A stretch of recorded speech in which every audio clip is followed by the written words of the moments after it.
Omzum yükle doldu ama bende vazgeçmek yoktu. Bitmedi, bitmedi, bitirmedim.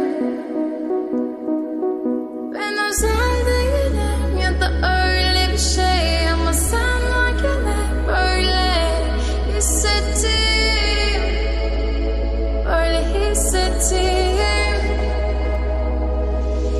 Yanan her şey görülmüyor olmalı, bunu sen de hatırlarsın da artık